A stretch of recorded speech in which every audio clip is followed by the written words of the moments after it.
Tata TV. आइए देखते हैं कि प्रकृति किस तरह आपका ख्याल रखती है। सालों पहले एक शून्य गांव था। वहां कोई भी नहीं रहता था। सिर्फ सलीम अली नाम का एक व्यक्ति रहता था, जिसके पास एक पालतू कुत्ता था। सलीम अली को प्रकृति से बहुत प्यार था।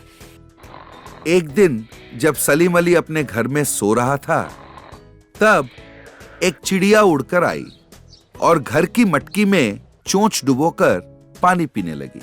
इधर सलीम अली जाग गया, पर उसने चिड़िया को देखकर कुछ नहीं कहा। पर उसका पालतू कुत्ता उस चिड़िया को देखकर भौंकने लगा। वो चिड़िया डर गई और उड़ गई।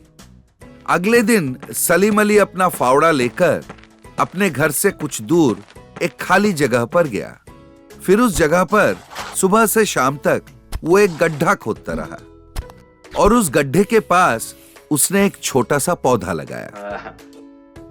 अपने पीने के लिए वो जो पानी साथ लाया था, उसे उसने पौधे पे डाल दिया। फिर शाम होते ही वो घर लौट आया। वो हर दिन उस जगह पे लौट जाता, फिर गड्ढे खोदता, उनमें पौधे लगाकर उन्हें पानी देता। इस तरह दिन, महीने, साल गुजर गए। छोटे छोटे पौधे थे, अब वो बड़े पेड़ बन गए और वो गड्ढा भी बहुत बड़ा हो गया था। एक दिन उड़कर एक चिड़िया आई और एक पेड़ पे उसने अपना घोंसला बनाया। वो दिन भर इधर उधर उड़ती थी, पर शाम होते ही अपने घर लौट आती थी। इधर सलीम अली को कई अनजान बीमारियां हो गई थी और उसकी तबीयत बहुत बिगड़ गई थी। एक रात बहुत तेज बारिश हुई और इसके कारण उस गड्ढे में पानी भर गया था। अब वहां एक छोटा सा तालाब बन गया था और उसके चारों ओर छोटे छोटे पौधे उग गए थे। सलीम अली का लगाया पौधा अब एक महावृक्ष बन गया था और उस पर कई पक्षियों ने अपना घोंसला बनाया हुआ था। एक दिन पहली चिड़िया आई और सलीम अली पर कुछ पत्ते डाल गई। सलीम अली ने उन पत्तियों का रस बनाकर पिया। फिर ये सिलसिला 10 दिनों तक चलता रहा। 11वें दिन से वो चिड़िया नहीं आई और सलीम अली की बीमारी भी अब ठीक हो गई थी। जहां सलीम अली ने गड्ढा खोदा था, वो लौट के देखा तो वहां हरियाली हरियाली छाई हुई थी और उस महावृक्ष पर कई पक्षियों ने अपना डेरा लगा लिया था। सलीम अली को देखकर कुछ पक्षियां आकर उस पर बैठ गए और कृतज्ञता दर्शाने लगे। अब उस गांव में सिर्फ सलीम अली ही नहीं, उसके साथ हरियाली, पेड़ पौधे और पशु पक्षी भी थे। वेंकट और उसका दोस्त रामू एक चाय के दुकान पर चाय पीते पीते बातचीत कर रहे थे। क्यों भाई, क्या चल रहा है? अरे क्या बताऊं यार, एक बेंज कार खरीदने की सोच रहा हूँ। क्या बेंज कार खरीदेगा? पता है वो कितनी महंगी है? अरे क्या बात कर रहा है तू? हाँ, क्या बात कर रहा है? बेंज कार का रेट पता किए बगैर ही मैं उसे खरीदने का सोच रहा हूँ। क्या समझ रखा है तूने मुझे? अरे मुझे पता नहीं है, इसलिए तुझसे पूछ रहा हूँ। कितना होगा बेंज कार, बता तो। अरे मैं तो डर गया था, होगा 1 करोड़ के आसपास। क्या इतना ही? इतना चीप? तेरे पास इतने पैसे हैं? अरे पैसों का क्या है यार, खरीद लेते हैं। वेंकट के अकाउंट में सिर्फ 10 लाख रुपए थे, पर दूसरों के सामने वो बड़ा चढ़ाकर बोला करता था। अरे तू तो महान है यार, कहकर उसने दोनों हाथ जोड़ दिए। और तूने मुझे क्या समझ रखा था? चल ठीक है, चाय के पैसे तो भर दे। बेंज कार का मालिक बनने वाला हूँ, ये चाय के पैसे कोई पैसे हैं? कहकर उसने पैसे भर दिए। वेंकट अपने घर पर बैठ के पेपर पढ़ रहा था। आज अखबार में एक भी ढंग का खबर नहीं है, बेकार का अखबार है। वो बड़बड़ा रहा था, इतने में उसके फोन पर एक मैसेज आया। देखते हैं क्या मैसेज आया है। उसने अपना फोन उठाकर देखा। क्या मुझे 12 करोड़ की लॉटरी लगी है? ऊपर वाले तू है। बड़ा खुश होकर उसने मैसेज वाले नंबर पर उत्तर दे दिया। थैंक्स।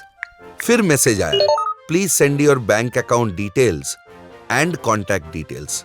वेंकट ने अपने बैंक के सारे डिटेल्स और कांटेक्ट डिटेल्स भेज दिया। भेजते ही वेंकट का फोन बजा। उसने फोन उठाया। हेलो। हेलो सर, हम कोको कोला कंपनी से बोल रहे हैं। आपको कोको कोला जर्मनी कंपनी से 12 करोड़ का लॉटरी लगा है। क्या 12 करोड़? हाँ सर, चेक रिलीज करवाने के लिए आपको 50,000 एडवांस में देना पड़ेगा। आप पैसों का बंदोबस्त कर लोगे तो हम बाकी का प्रोसेस पूरा कर सकते हैं। अरे 12 करोड़ मिल रहे हैं, 50,000 कोई बड़ी बात है? अभी फॉरवर्ड करता हूँ ना। कहकर उसने 50,000 रुपए भेज दिए। थैंक यू सर, प्रोसेस शुरू करके फिर से आपको फोन करूंगा। ठीक है। उसने फोन रख दिया और 12 करोड़ का लॉटरी लगा ये सोच के बड़ा खुश होने लगा। 12 करोड़, अब मुझे कोई नहीं रोक सकता। पास के घर के आदमी ने वेंकट को देखा। अरे वेंकट जी, देखिए ना, आज ही नया कार खरीदा है। कैसा है? इसे कार कहते हैं? लग रहा है ऑटो रिक्शा पे किसी ने कांच वांच लगा दिया है। अरे कार तो बड़ा जहाज की तरह होना चाहिए। 4-5 दिन रुक जाओ, मेरा बड़ा कार लाके तुम्हारे घर के सामने खड़ा करूंगा। अरे एरोप्लेन जितना कार ही क्यों, एरोप्लेन ही ला लो। हाँ ला लूंगा, मैं क्या इतना गरीब हूँ? कहकर वो वहां से चला गया। दूसरे दिन लॉटरी वालों से फिर से फोन आया। हेलो सर, बोलिए। हाँ सर, आपका प्रोसेस शुरू हो गया है और चेक भी आपके नाम पे रिलीज हो गया है। आपको उसका फोटो भी भेजा है। पर क्या सर? ऐसा है कि वो अमाउंट आपके अकाउंट में क्रेडिट हो, इसके लिए आपको 2 लाख रुपए भेजने पड़ेंगे। 2 लाख? अरे 12 करोड़ के सामने 2 लाख क्या है? मैं भेज देता हूँ, आप लोग ज्यादा देर मत कीजिएगा। कहकर उसने 2 लाख रुपए भेज दी। फिर उसने अपने दोस्त नवीन को फोन किया। अरे नवीन, कैसा है तू? ठीक ठाक हूँ। शहर के बीचों बीच कहीं 1000 गज जगह है तो देख, खरीदना है। तुझे 1% कमीशन दे दूंगा। क्या? शहर के बीचों बीच 1000 गज? हाँ, तो तूने क्या सोचा था?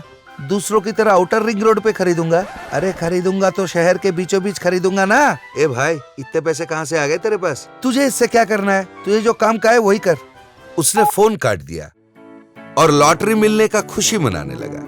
इधर लॉटरी वालों ने ये प्रोसेस वो प्रोसेस कहकर करीब करीब 12 लाख रुपए उससे खींच लिया।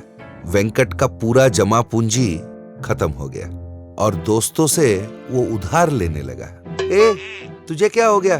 तू सबको उधार देता था, आज उधार मांगने खुद मेरे यहाँ आ गया। हुआ क्या? अरे बहुत लंबी कहानी है, तो शॉर्टकट में बता दे। वेंकट ने पूरी कहानी उसे बताई और उसको जितने भी ईमेल्स और मैसेजेस आए थे सब दिखाया। अरे ये तो पूरा फेक है, तू इसमें कैसे फंस गया? रामू की बात सुनकर वेंकट के होश उड़ गए। अरे तू क्या बोल रहा है? हर रोज फोन करते थे, इतने सारे मैसेजेस आए हैं, ये सब झूठ है?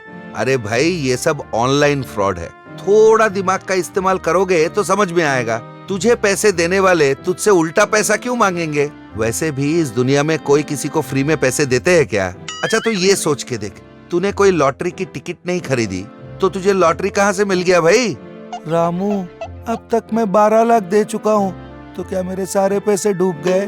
अच्छा सुन, तू डर मत, पूरी कहानी पुलिस वाले को बताते हैं। वैसे भी वो तो तुझे फोन कर ही रहा है ना? हाँ, फोन तो कर रहा है।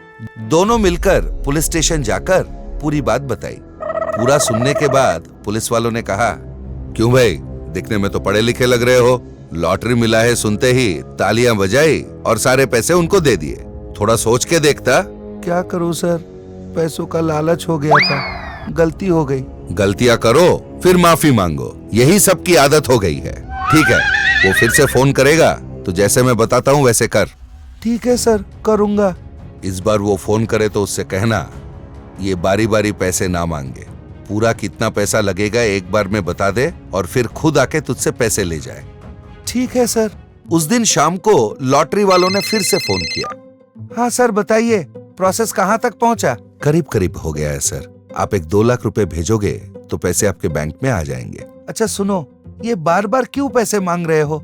एक बार में बता दो हिसाब कितना पैसा लगेगा, पूरा एक ही बार में दे देता हूँ। ठीक है सर, थोड़ा होल्ड कीजिए, मैं हिसाब लगा के आपको बताता हूँ।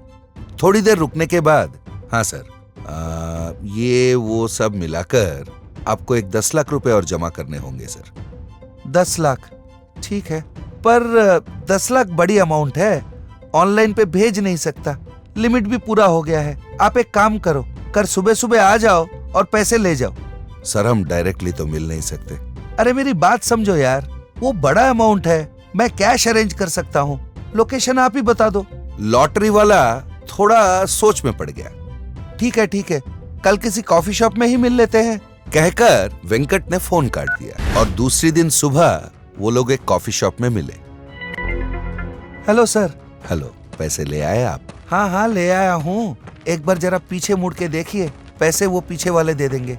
अच्छा, वो पीछे मुड़ के देखा, पीछे पुलिस वाले बैठे थे। उन्होंने उसे पकड़ लिया। क्यों रे, लॉटरी के नाम पे लोगों को उल्लू बना रहा है? कहकर उसने एक लाफा लगाया। चल तुझसे जेल में चक्की पिसवाता हूँ, कहकर उसे घसीटते हुए ले गया। बहुत थैंक्स यार, तूने मुझे बचा लिया, वरना रास्ते पे मुझे भीख मांगना पड़ता। फिर से कोई तुझे फोकट में पैसे देने को आए तो यही करेगा क्या? तौबा, काम करके पैसे कमाऊंगा, पर ऐसे फ्री के पैसे को हाथ नहीं लगाऊंगा। अच्छी बात है, चल अभी। इस तरह के कई और मनोरंजक और ज्ञानवर्धक कहानियों के लिए बने रहिए हमारे साथ।